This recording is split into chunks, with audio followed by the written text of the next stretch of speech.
Recording, we're back on. All right. Ladies and gentlemen, boys and girls, children of all ages, appreciate you being on. This is Andrew David. This is Blake Newbar in the High Performance Call. Same bat time, same bat channel every day. Noon Eastern time, 5 o'clock UK, 9 a.m. Pacific time. Join us as always. So, purpose of these calls, guys, is, twofold from my point of view. I am here to help you become a better version of yourself and help you become a better entrepreneur. There are elements to that are heavily invested in personal development and other parts that are about marketing and your business development and those skills. And so at different days, I will go over different topics, but hopefully you take something from them. If anything, take one element from every call that you can implement. Take one nugget, take one elegant idea. Look for that $10,000 idea throughout the week, something that you can grab a hold of and never let go. Fight like hell to get where you guys are wanting to be. And there are amazing things that each one of you is capable of, no matter the current situation. So on that note, what I want to do today, I want to talk a little bit about high income skills.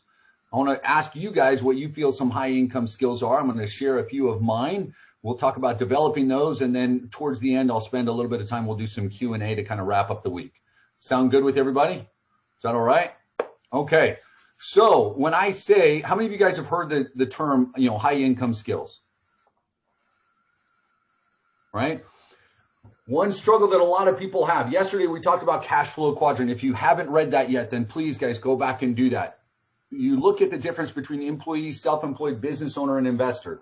One of the largest struggles that I have seen for many people transitioning from being an employee to utilizing something that allows them to gain any sense of freedom is this unwillingness to let go of tasks that are low income skill tasks.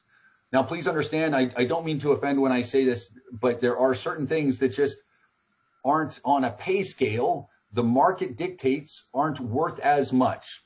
Hopefully everybody that's on here is able to listen to me as I talk about this without getting offended. I know some people may be in a position with work that you're transitioning out. So I'm not attacking you personally. And I say that because I spent a decade doing cleaning and restoration, like cleaning other people's toilets, cleaning up after dogs, right? Vacuuming, wiping other people's hair off of baseboards as I was cleaning their carpets, climbing around inside of an attic as I was cleaning out mold and stuff. Like I've done it. Okay. And I got no problems with it. Honest, hard work. You're working your tail off. That's great. But if we want to gain freedom, then we've got to make that transition. Right? Is everybody on the same page with me? Okay. So we're looking at, there's types of skills and then there's high income skills. So when we're talking about high income skills, then what are some things that we're talking about? This is where, and I know we've got a couple of coaches and consultants on here. We have a lot of you in a lot of those positions. So when I talk about high income skills, what are some things that come to mind? Or what do I mean by that? And then we're going to list some high income skills here in a minute. Get it with skills and pay. Yeah. So you increase certain skills. So what else? Let's see. Leadership. Yeah, absolutely. Being able to manage. So being a leader is different than a manager, right? But being able to lead a team. So I was having a conversation with someone this morning, kind of a business consulting, different than, just marketing. We were talking about, they've just created a team. They've spent forever in that S quadrant and they're making the transition to the B quadrant. Working with employees has led to some frustration. And so I said, well, you've got to look at it from a different perspective. What can we do to turn each of those moments into training moments? How can we create processes? What can we do to empower the employees, right? Leadership as opposed to micromanagement or just frustration because they're not doing it the way you do it, right? So decision making, yeah, making decisions quick. Yeah, that's huge, Scott. Absolutely. Totally agree with that. And actually, that's one of the things on my list. Things others don't. So highly specialized. Now, highly specialized things, knowing how to do something best. If you guys remember from the training yesterday, that kind of falls into that S quadrant, right? You can become highly specialized and still own a job. Looking at big picture. Yeah. Being able to look at that overall picture, organized planning. Yeah. Changing the mindset. Motivational. Yeah. Richard's been a business consultant for about as long as I've been on the planet. So when I talk about, When you the say high skill of income skills, seeing what was that for yourself you?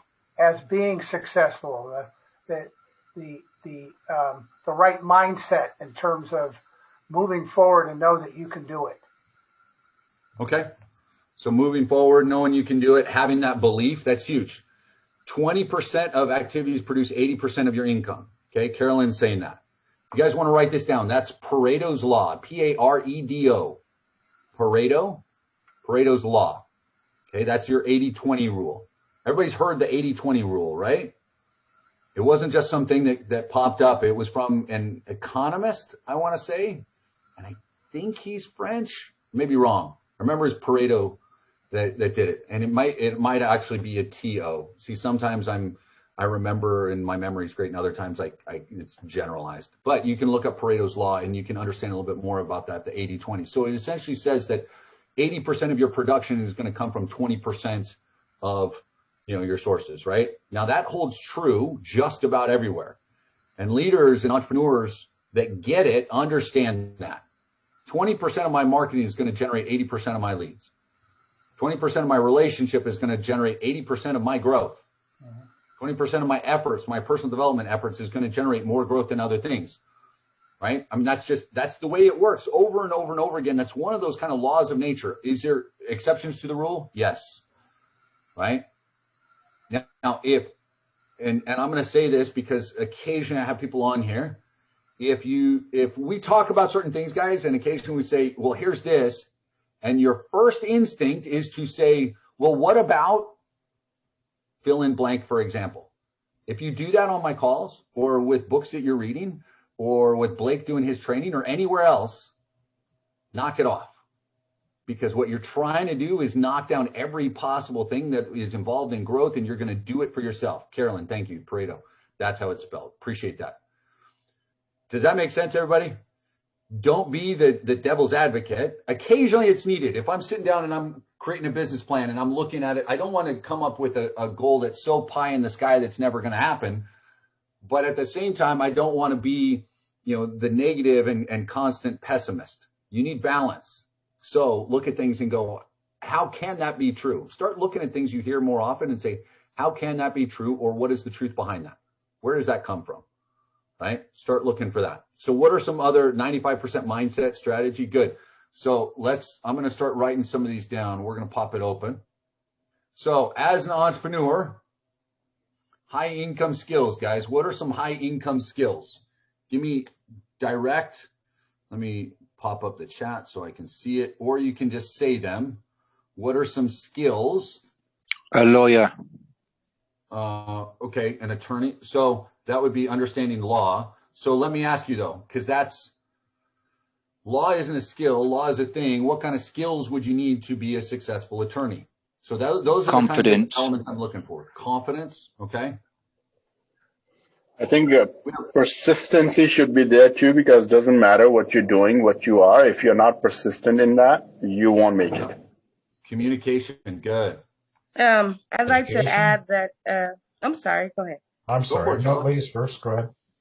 I'd like to add that you should educate yourself financially. Yes. Chala, we lost your audio, hon. Say that again. Okay, can you hear me? Yeah, got you perfect now.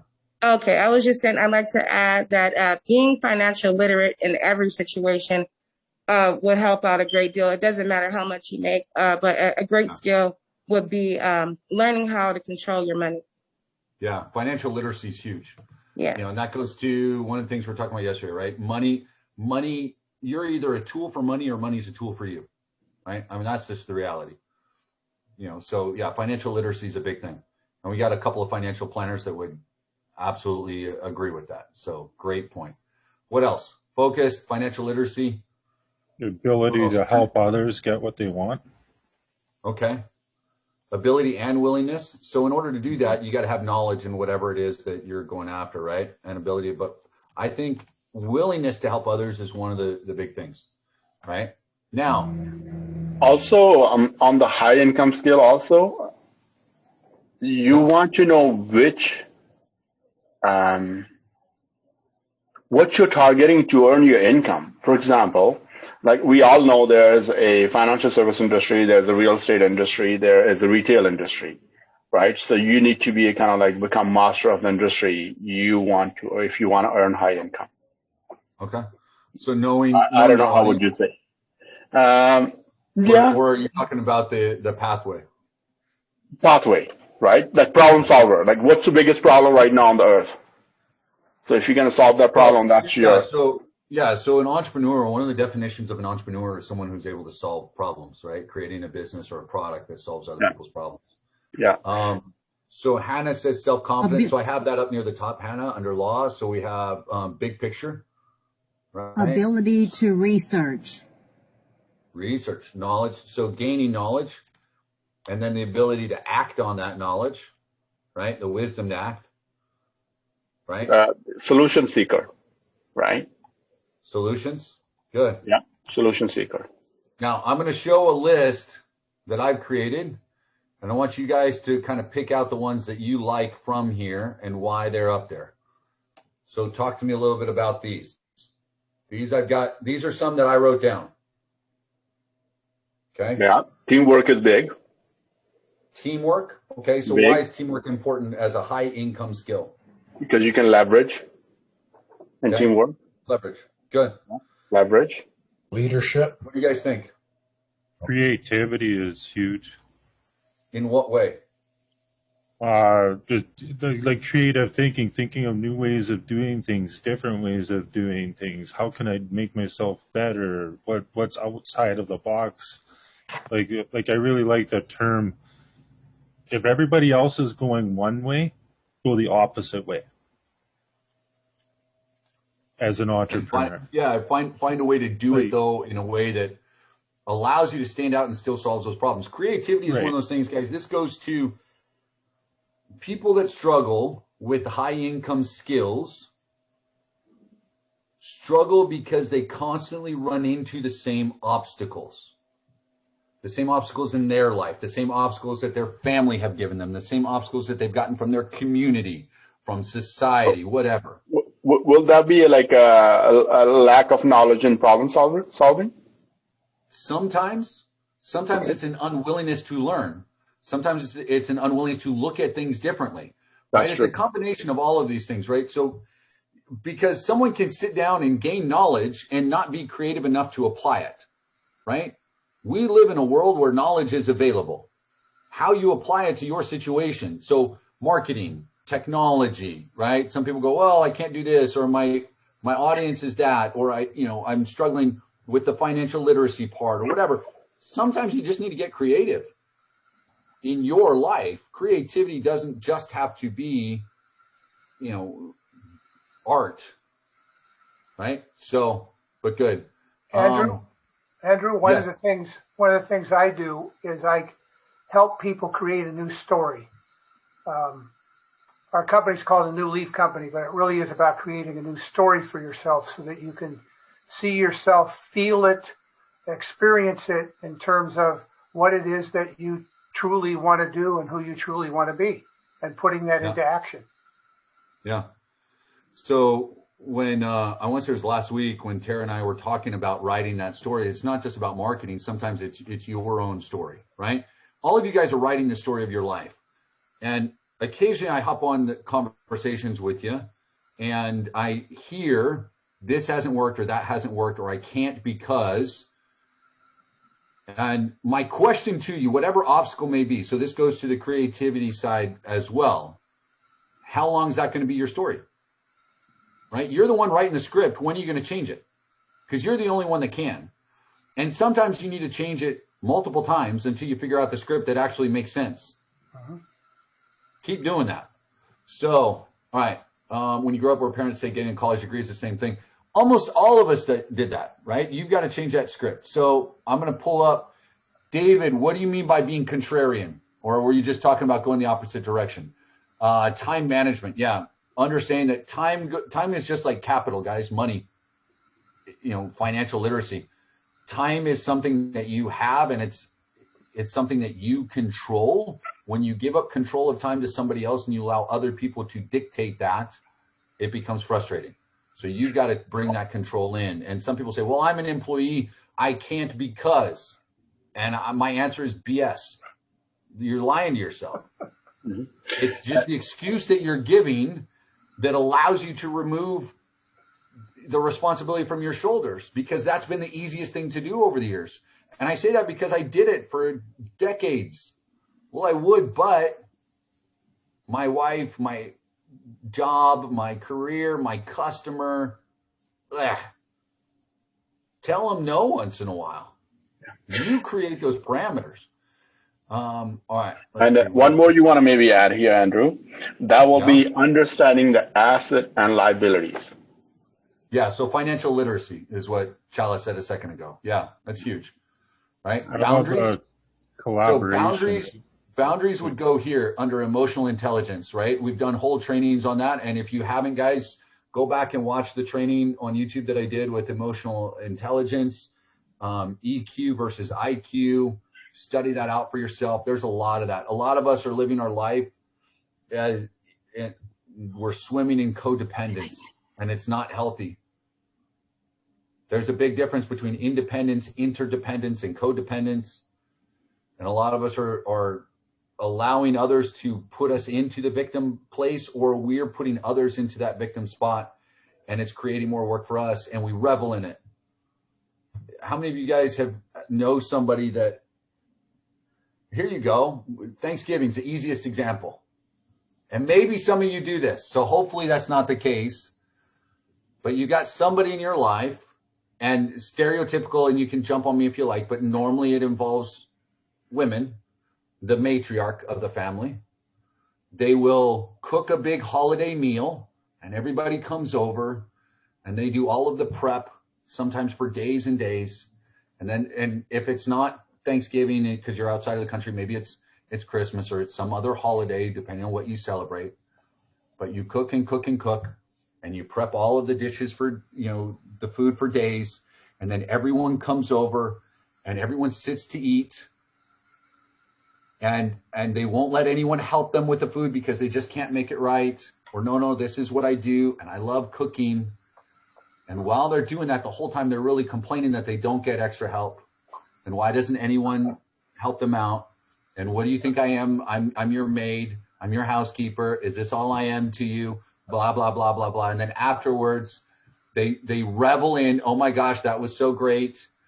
You did such a good job cooking this. I love your food better than anybody else. I'm so glad when we get to celebrate holidays with you, and they revel in that. And then afterwards, they'll clean up. They won't want anyone else to do it, but they'll complain about it while it's happening. Right? Emotional intelligence is a high income skill, people. Understanding how to create boundaries and relationships and everything else. It's a very high income skill, because when you start building a business, it will help you with employees or subcontractors. It will help you with partnerships. It will help you with mentorship, becoming a mentor, being mentored. Some of you guys struggle with your coaching and being mentored because your brain is stuck, and you're getting all the knowledge and you're bitching and moaning about whatever in life, and you're just not able to handle it, right? Collaboration. Yeah. Amateurs compete, professionals create. When done right, there's no competition in any industry. Yes, I've seen that with who cooks the meals. Yeah, look, guys, sometimes I always kind of laugh when people hop on and they go, well, I don't want to talk about my niche because I don't want anyone else to steal it. Like, niches are so big, you're not running into each other. Almost all you guys know what niche I go after, right? Like, I don't care. Go get some. There's enough.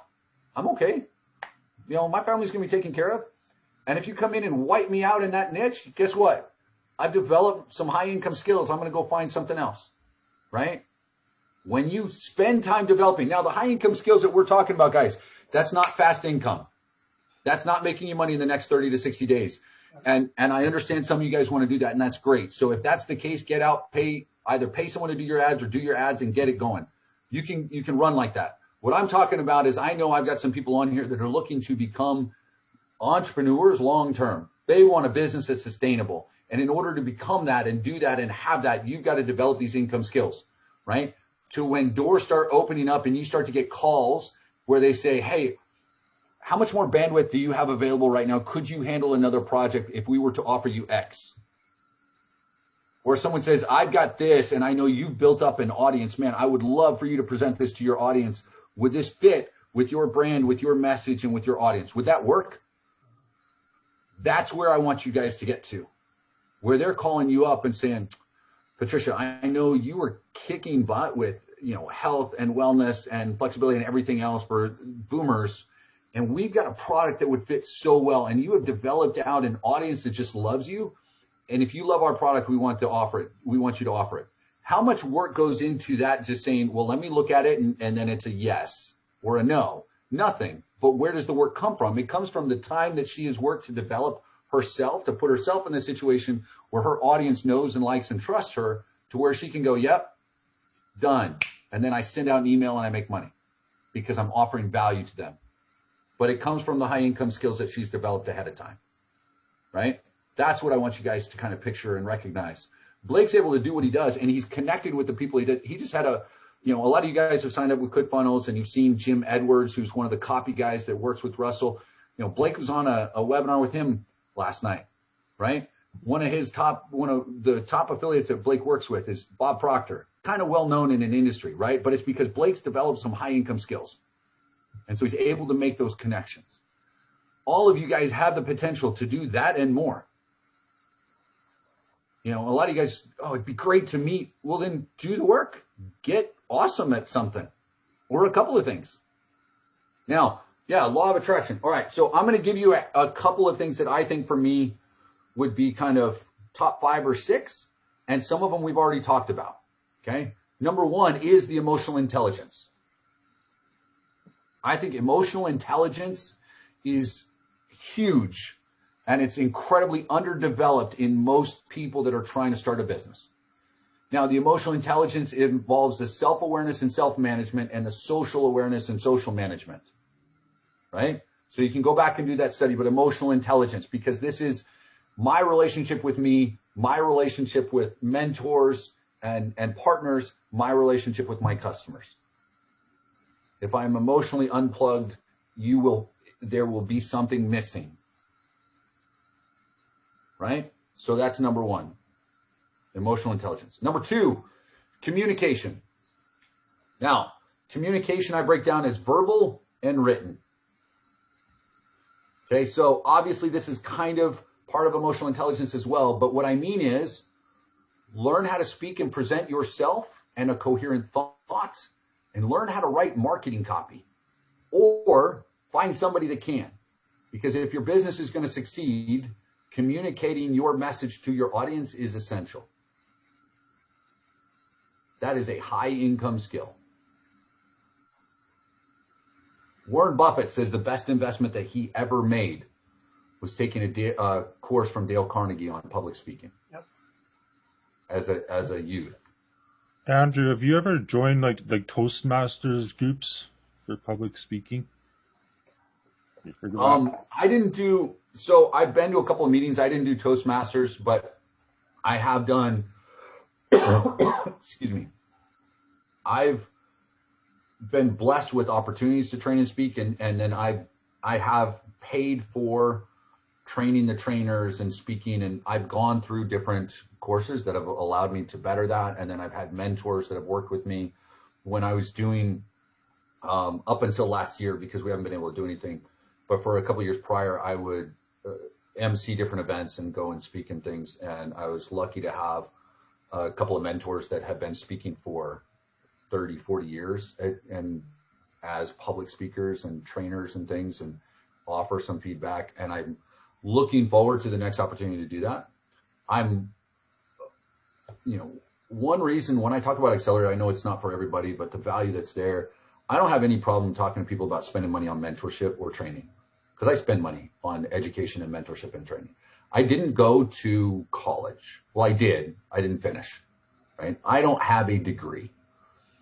I would venture to guess that there are very few people that I've met that have spent more time since the college years trying to educate themselves. I work hard, like I read a lot, and I try and consume as much as possible. Never going to be the smartest guy in the room, and I'm totally okay with that. I don't want to be in that situation. I want to learn everywhere I go.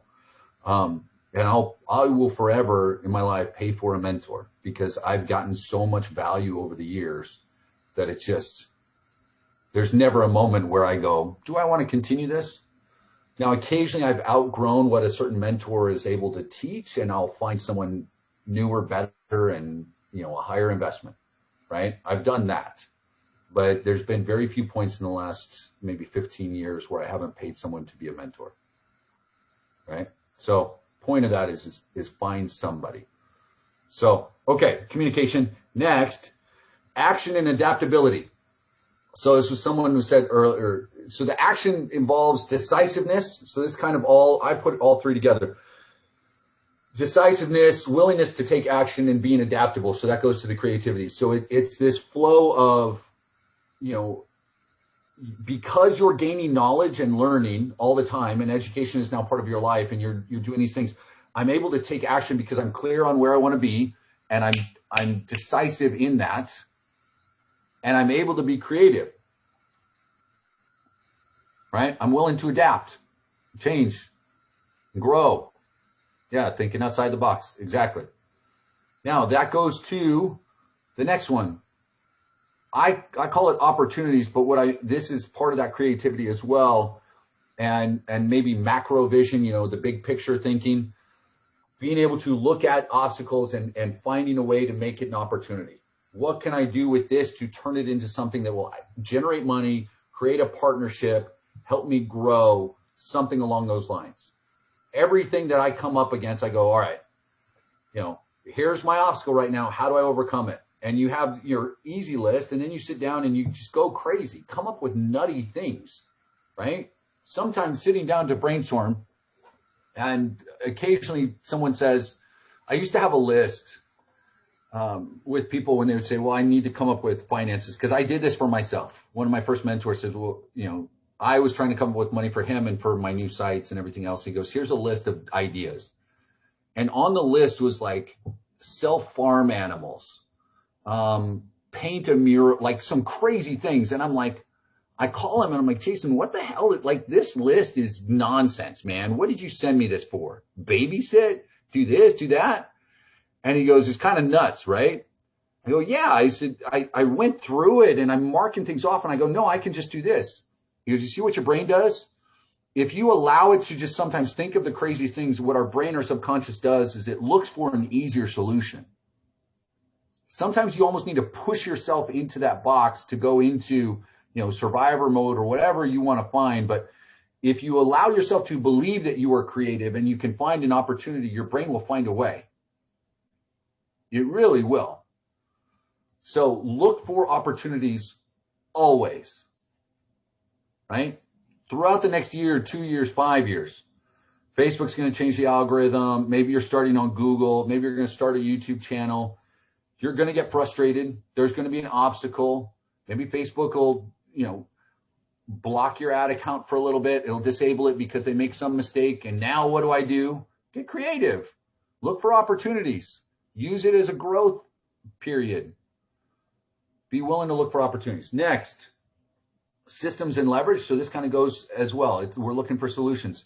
You've got to find a way to do almost everything you do, turn it into, how can I make this a system, or how can I leverage someone else's skill, OPT, OPM, other people's time, other people's money, other people's skills, technology, whatever, right? Systems and skills and leverage, right? If you're a small business owner and you want to become a business owner, any of those obstacles that come up, you say, what can I do that will create a system here? If you're short on time because you're super busy, I had a talk with someone last night, was on the call, talking about time management, right? A lot of times systems and leverage, or maybe not even outsourcing, delegating to the kids. Sometimes that's what needs to happen, right? Or the spouse. They need to pick up the slack. Or you just need to say no somewhere because you say yes to too much and it's causing issues, right? You got to find a way to turn things into leverage and systems. Good entrepreneurs learn how to do that, right? Cash flow quadrant. There's the story of the village and the water.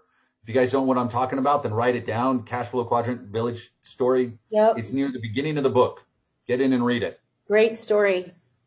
Too many of you guys. Thank you, Renee. Great. I know it's exactly the type of thing that a lot of us need, right? It's essentially someone trying to do it the way they've always done it, which is the hard way, and someone else taking the time to build a system to make things happen. A good entrepreneur learns a way to turn things into a system so it relieves things from their shoulders. Yeah, Jim's fantastic. So, and the next one goes to the other thing that we talked about, financial literacy, capital. A good entrepreneur knows how to raise capital, and there's different ways to raise it. It could be credit. It could be just getting your marketing on point and getting more customers to buy more shit, right? But a good entrepreneur is in control of capital, and capital becomes a tool as opposed to you being a slave to capital. If you want to have any freedom at any point in your life, time freedom, financial freedom, location freedom, freedom from a little bit of extra stress because you got to get rid of a boss that annoys you or a client that annoys you or a spouse that annoys you or whatever, right? Whatever it is, you've got to have control of your time. You got to have control of your capital, or else the rest of it won't matter. And the last thing is a willingness to take care of yourself. That is a skill. Self-care is an underrated skill.